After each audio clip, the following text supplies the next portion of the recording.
சின்னதொரு சோற்றைதானே சிற்றெரும்பு கூடியே தன்னுடைய வீட்டை நோக்கி கொண்டு போகுமே.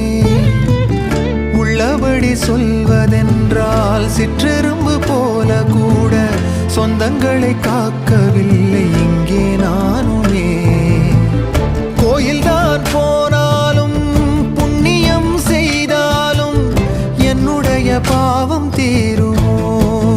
இந்த உலகில் இன்றுதான் என் முகத்தை பார்க்கிறேன், கண்ணிலே ஈரம் சேருதே.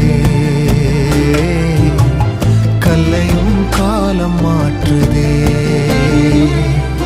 காற்றோடு பட்டம் போல இந்த வாழ்க்கைதான் அடைய